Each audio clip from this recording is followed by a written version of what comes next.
All right, all right. Okay. Hi, you're watching Dante's Boxing Nation.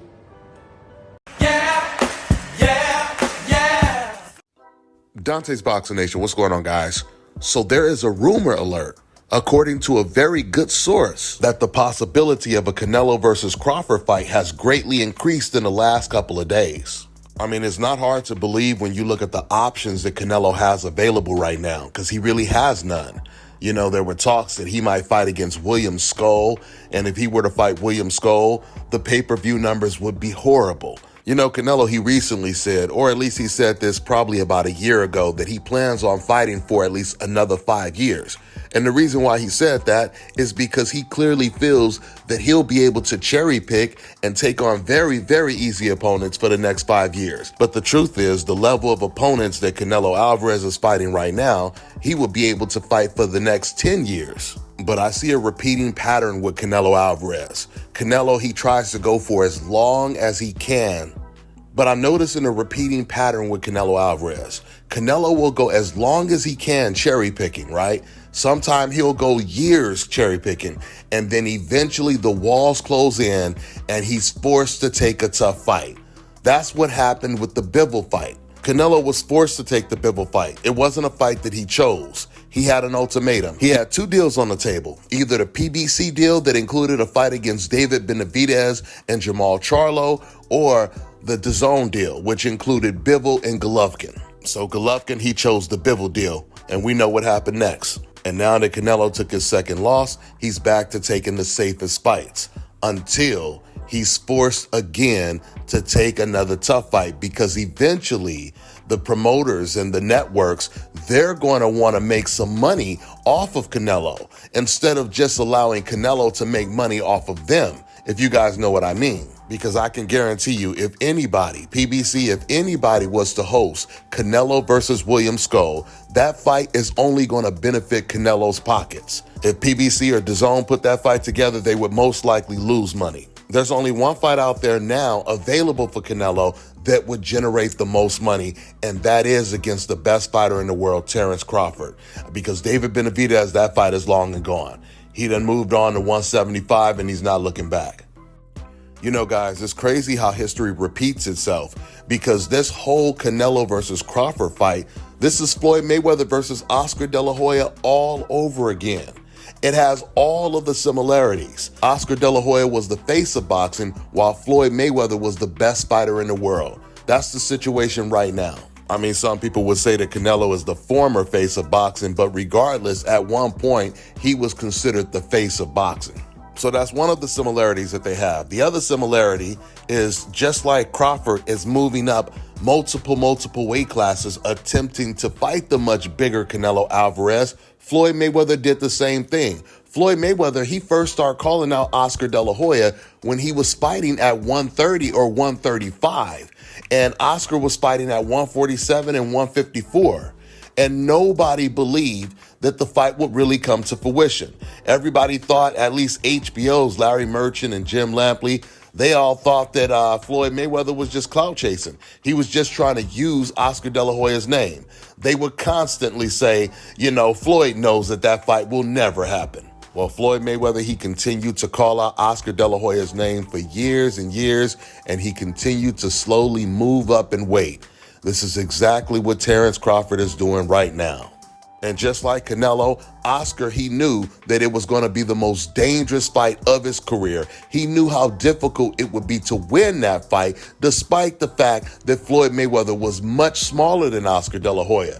But Oscar couldn't turn down the payday. And that might be where Canelo and Oscar differs, because we're not really sure yet if Canelo is willing to get in the ring with Crawford for all of the money in the world. Canelo knows losing to Crawford would be the most embarrassing loss of his entire career. Not only is there pressure for him to lose to someone so much smaller than him, but more importantly, losing to another Black American fighter.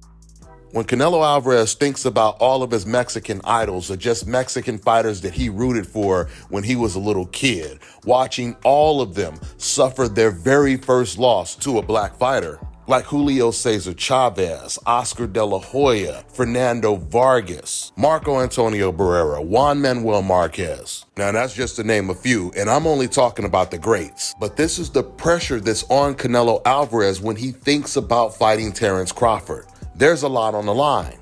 I tell you guys all the time, the sport of boxing is based on race, nationality, and pride in that order. And fighters like Ryan Garcia and Teofimo Lopez, they can attest to that. In fact, the more races they get, the more the race fans love them. But I digress. Hopefully we get this big mega fight between Canelo Alvarez and Terence Crawford, because now there aren't too many other big fights to make, not too many big super fights. The other one would be Gervonta Tank Davis versus Shakur Stevenson, which I do believe is very possible that we might end up seeing that fight next year. Let's see which fight comes first. Yo, Turkey, tell the fans what we doing next. We want financials. Tell them we going for Canelo next. Yes. Let's go. Canelo, come on. You heard it from him. We are ready. Yeah. Just put me in the game, coach. Just put me in the game. Canelo-Crawford, the biggest fight in boxing. But we stay ready, though. We stay ready. That way we don't gotta get ready. So when I look at I want to come back to Edgar, right? A lot of people are feeling like this isn't the best fight that could have been made, right? Folks wanted, obviously everybody wants you to fight Benavidez, and now there's conversation about Crawford. Crawford saying he wanted to fight you. Everybody wants to fight you. Yeah. Now I saw at the end of the Crawford fight, the how they call him, the excellency. Yeah, Turkey, His Excellency, the Sheik said that he would be willing to pay whatever you want to fight Crawford. Fine. Yeah, if he's willing to pay whatever I want, hands down. That'll work. So if yeah, you're in. So if the numbers were right with Crawford, you'll do it. Why not? Why not? I think Crawford, don't get me wrong, he's a great fighter. But for me, in my weight class, it's an easy fight. For me, easy money. So if the money is right, I'm in. Because, I don't like to fight guys like Crawford because he move a lot and the fight is not that great. I saw Crawford the last fight and he don't move that much now. So if the money is right, I'm in. Why not? Contradiction after contradiction. He says he doesn't like fighters that move around a lot. He got that talking point from Eddie Hearn, by the way. But when he says that, he leaves himself wide open for counters. Because if you don't like fighters that move around, why did you guys reach out to William Scold for a possible fight next? Why did you fight Caleb Plant? Why did you fight Billy Joe Saunders? Why did you fight Amir Khan? And by the way, when Canelo fought Caleb Plant actually turned down that fight on 2 different occasions, and Canelo still came back to the negotiating table, and he actually doubled the money that he originally offered Caleb Plant. That's how bad Canelo wanted to get him in the ring, knowing that not only is Caleb Plant known for moving in the ring, but he moves way more than Terence Crawford, because Crawford doesn't even move that much in the ring. And if you're going to say you don't like fighters that move too much, then the next question would be, so why didn't you fight David Benavidez? When he doesn't move around the ring at all, he comes forward. When Canelo was asked how come he needs so much money to fight David Benavidez, he admitted because it's a difficult fight. And he also said, because he's going to bring an extra 25 pounds, even though Canelo Alvarez was damn near 20 pounds bigger than Floyd Mayweather when they fought, and he lost every single round. So here's the other contradiction. He says he wants $150 to $200 million to fight David Benavidez because it is a difficult fight.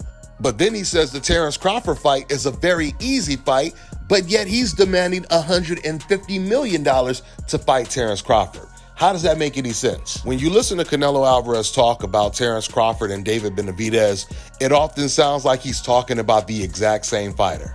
The amount of money that a fighter demands tells you how dangerous he thinks the opponent is. Do you guys remember when Keith Thurman, he demanded $10 million to fight Errol Spence back in like 2015 or 16 when he was barely even making $1 million? You had Isaac Pitbull Cruz. He demanded around $10 million to fight Sabrio Matias before Matias lost to Liam Paro. Teofimo Lopez demanded $10 million to fight Devin Haney. And this is a guy who's never made over $1 million. According to reports, Canelo was guaranteed $30 million in the Edgar Berlanga fight, but yet he wants $150 million to fight against Crawford in an easy fight. And he still hasn't said that that's the biggest fight in the sport of boxing. So my point is, he's not even using that as an excuse. With that being said, I'm gonna wrap this video up. That's all I got for now, guys. I'm on to the next one.